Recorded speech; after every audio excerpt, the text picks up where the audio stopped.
Hello and a warm welcome to South Asia Today, where we bring you in-depth insights into the key events shaping South Asia. I'm Shivangi Mishra and our today's top stories.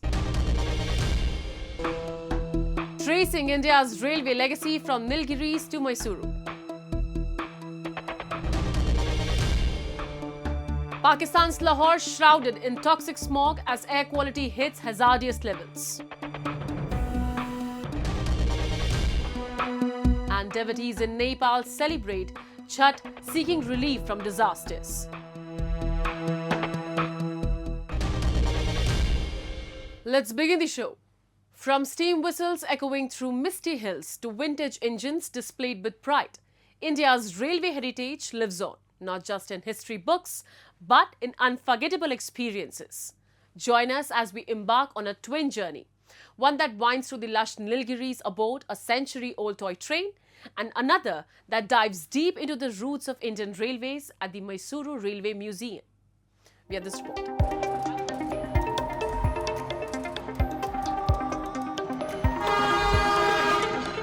Tucked in the lush heart of South India, the Nilgiri Mountain Railway, fondly called the toy train, is more than a journey.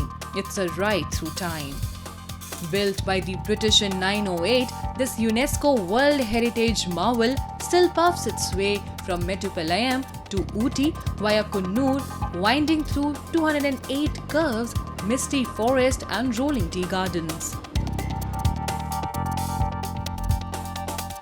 Just 29 miles long, yet every turn tells a timeless tale of engineering, nature and nostalgia. घूमने आया बहुत अच्छा लग रहा है, बहुत मज़ा आ रहा है. इट्स बहुत अच्छा लग रहा है, बहुत एंजॉय कर रहे हैं. ये हमारा फैमिली ट्रिप था एंड ये जो ट्रेन का सफ़र है हम लोग स्पेशली इसके लिए आए थे और ये हम ट्रैवल कर रहे हैं. बहुत अच्छा लग रहा है, बहुत मज़ा आ रहा है.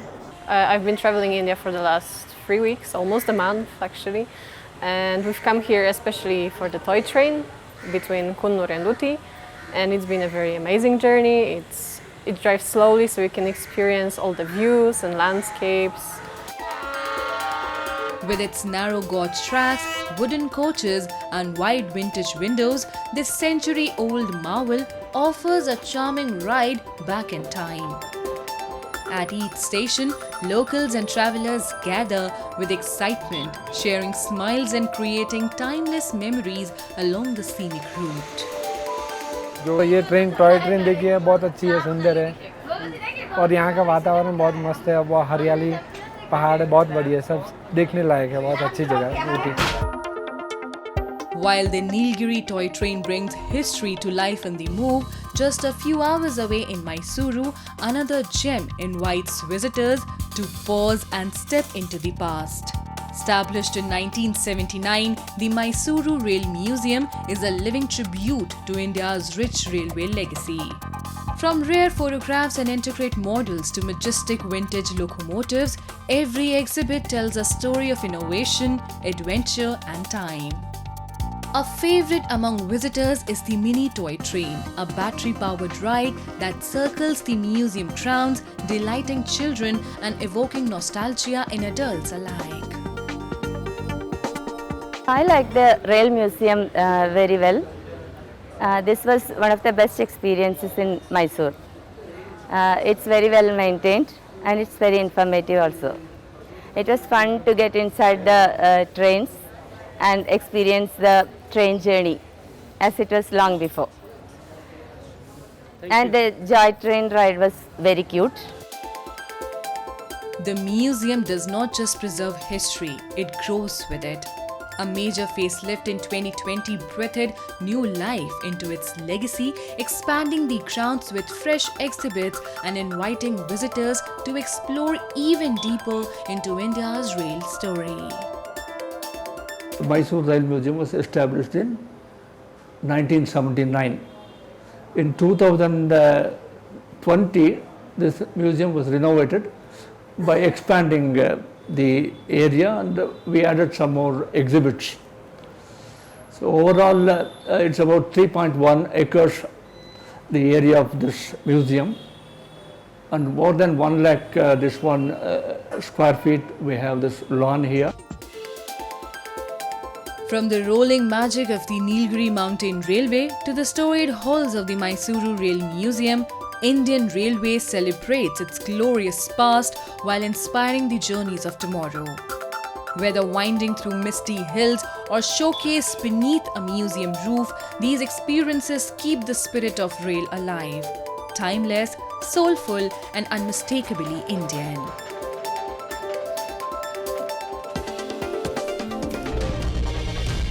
Moving on, as temperatures plunge and seasonal shifts sweep across Pakistan, the country's chronic environmental neglect and fragile governance stand brutally exposed once again. Lahore, once known for its vibrancy, is now shrouded in a toxic haze. The city's air has turned into a suffocating blanket of smog, earning it the grim title of the most polluted city in the world. It's a choking reminder of Pakistan's deep-rooted crisis, a product of years of corruption, complacency, and institutional decay that continues to endanger its people and future. All around the world, as the weather gets colder and seasons change, countries get ready to face environmental challenges. They make stricter rules, alert people, and take steps to protect public health. But in Pakistan, this situation is very different. Years of poor governance, corruption, and neglect have turned a normal seasonal change into a serious health crisis.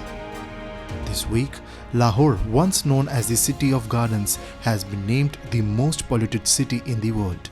This title doesn't just show how bad the air has become, but also how badly Pakistan has managed its environment. सांस लेने में problem हो रही है, आंखों में चुभन हो रही है, तो काफ़ी ज़्यादा प्रॉब्लम्स हो रही हैं। 2-3 दिन से ये काफ़ी ज़्यादा बढ़ चुकी है, तो हुकूमत को चाहिए कि इसके बारे में कुछ सोचे, इसके बारे में कोई परमानेंट जो होना चाहिए, इंतज़ाम होना चाहिए। हर साल इन दिनों में आती है, काफ़ी लोगों को मुश्किल भी होती है। According to Swiss air quality monitoring group IQ Air, Lahore's air quality index soared to 412, placing it in the hazardous category and ranking it as the world's most polluted city. With the onset of winter, cold and dense air traps pollutants near the ground, mixing smoke from vehicles, emissions from unregulated factories, and dust from uncontrolled construction. Every year, authorities in Pakistan point fingers at the weather, but experts say the real cause lies within. Crisis created by years of government failure, corruption, and a lack of political commitment. हुकूमत को कुछ चाहिए इसमें कि ये इसके कुछ control करे। बच्चे बीमार हो रहे हैं, गले खराब हो रहे हैं, औरतें बीमार हो रही हैं, बूढ़े बीमार हो रहे हैं, सांस लोगों का बंद हो रहे हैं, तो हुकूमत हमारी क्या कर रही है? Smog is a recurring issue in Lahore during the winter months when cold, dense air traps pollutants such as vehicle emissions, industrial smoke, and dust. This seasonal phenomenon affects many parts of South Asia. Unless Pakistan takes strong action against corruption and begins investing in the well-being of its people, its air will stay as poisonous as the politics that caused it.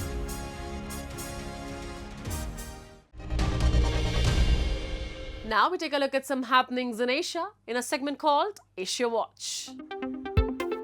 Border closures between Pakistan and Afghanistan have pushed up prices of essential goods in both nations, with tomatoes now costing 5 times more in Pakistan since fighting broke out between the two South Asian neighbors this month. Border crossings between the two countries have remained closed since October 11th, following ground fighting and Pakistani airstrikes across their contested 2,600-kilometer, 1,600-mile frontier that killed dozens on both sides in the worst fighting since the Taliban's 2021 takeover of Kabul. The prices of tomatoes, used extensively in Pakistani cooking, have jumped by over 400% to around 600 Pakistani rupees, $2.13 per kilogram.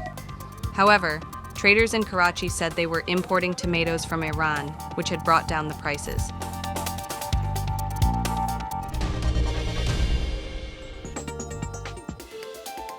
Japan's Nikkei share average climbed past the 50,000 level for the first time, continuing a run of successive records on expectations of sizable spending from the nation's new prime minister.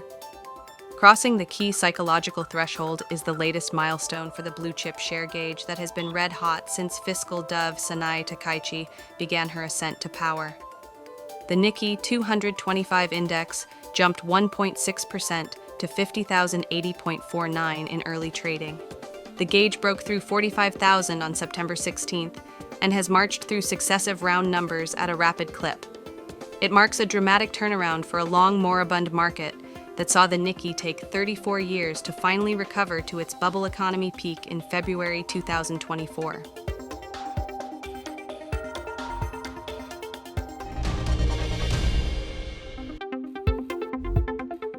In a workshop in Najaf, Iraqi mechanic and scrap artist Hussein Dawood carefully assembles a model made entirely from upcycled vehicle scrap parts, blending creativity with environmental consciousness.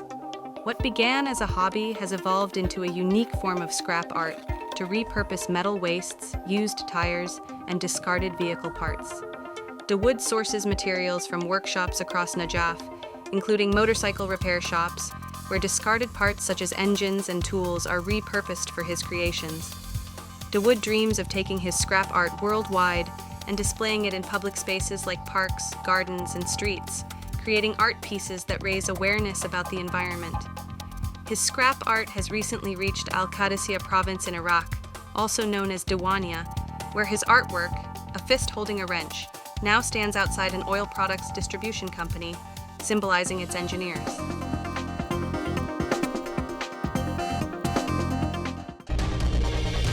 Moving on.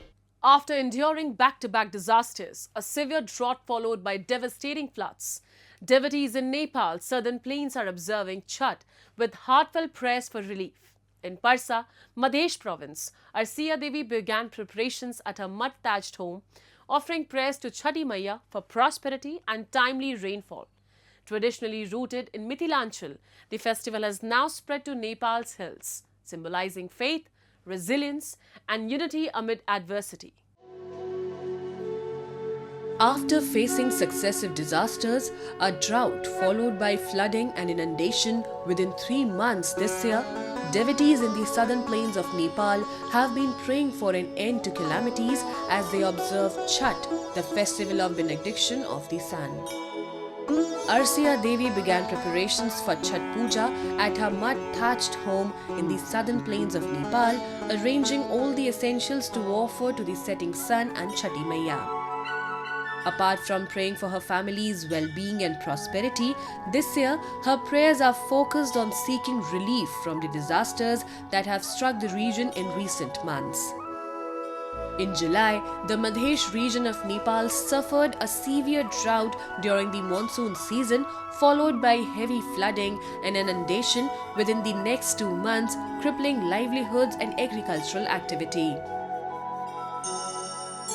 साह्रो भयो नि अब धानहरु पनि धेरै पछाडी भयो राम्रो भएन अब पानी नपरेसी अब कसरी राम्रो हुन्छ राम्रै भएन नि यसपालि धेरै गाह्रो भयो नि मान्छेहरुलाई किसानहरुलाई धेरै गाह्रो भयो यसपालि त Madhesh province, considered the breadbasket of Nepal, still relies heavily on rainfall for cultivation. According to the Nepal Rashtra Bank's 2024 report on the economic status of Madhesh province, the province's economic growth is driven primarily by agriculture. Farm products contribute 35.2% of Madhesh total output, with food crops, vegetables, fruits and spices as the main produce. However, the unusually dry monsoon this year has raised serious concerns for farmers. अब अर्को वर्ष चाहिँ यस्तो नगर्दिनुस् अब सबैले गाह्रो हुन्छ अर्को वर्ष चाहिँ अलि राम्रोसँग पानी सानी परेर राम्रोसँग सबैको खडेरी अबदेखि चाहिँ नलागोस् अब यही त आशिष माग्छु भनेर छठी मैयासँग माग्छौं के हामी त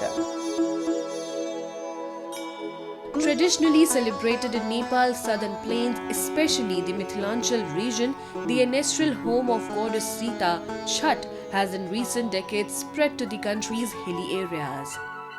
The trend began after Nepal's 1990 democratic restoration.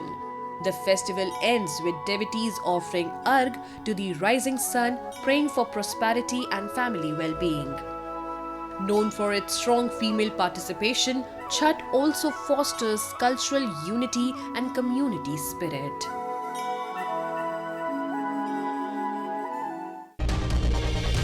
Nestled in Indian state Tamil Nadu's Nilgiri Hills, Ooty, the queen of hills, is famed for its misty landscapes, cool climate, and sprawling tea gardens. Yet beyond its scenic charm, it entices visitors with a sweeter treasure, handcrafted chocolates that every tourist relishes before leaving. Let's have a look. Cradled in Tamil Nadu's Nilgiri Hills, Ooty is renowned for its breathtaking landscapes, lush valleys, and soothing climate. But beyond its natural beauty, the town has a sweeter claim to fame: its delectable handmade chocolates, a treat that has become an essential part of the Ooty experience. The chocolate industry, which began during British rule, has grown into a vital part of the town's economy. Ooty's cool weather and pristine environment makes it perfect for crafting chocolates, drawing tourists to too many shops brimming with handmade delights. Most chocolates are still prepared and packaged by hand using traditional methods, though small machines are now employed to maintain hygiene. Range, it starts from 300 to 8,000 rupees per kilo. And mainly we focus sugar-free chocolates also for the elder peoples who are most conscious about sugar. We have zero sugar chocolates which has 100% cocoa, and we use alternative sugars like stevia, avarampu and other things to give a flavorful varieties of chocolates.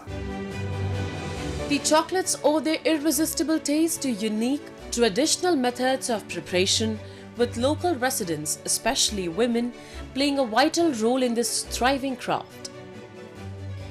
Ooty's shops and markets brim with a dazzling array of flavors: milk, dark, white, mint, coffee, strawberry, orange, almond, and cashew, enticing visitors of all ages. From curious children to chocolate-loving adults, tourists eagerly sample and take home these handcrafted delights, making them a sweet highlight of every trip. I saw quite amazing variety of chocolates, and the premium ones were actually very tasty. I have tried the other commercial chocolates. What we have is more of sugar and less of chocolate, but here you can feel that authentic taste, and it was really a good experience. Ooty's handmade chocolates have become a hallmark of the city, attracting both domestic and international visitors. Shops bustle with people eager to take these treats home, and the famous Choco Story even features a chocolate museum showcasing the journey from cocoa seeds to finished creations, including unique doll-shaped chocolates. They have a museum here where they'll show the chocolate making history and the homemade chocolate culture that Ooty possesses. So that is something that is new for us, and and I have very good childhood memories coming to chocolate museums and factories in Ooty. But yeah, it's a time to cherish all those old memories. Until recently, Ooty was celebrated mainly for its natural beauty and tea gardens. But over the past few decades, it has also earned fame for its delicious handmade chocolates. These streets have become an essential part of the tourist experience, ensuring that every visitor leaves with a sweet memory and a delightful souvenir to take home.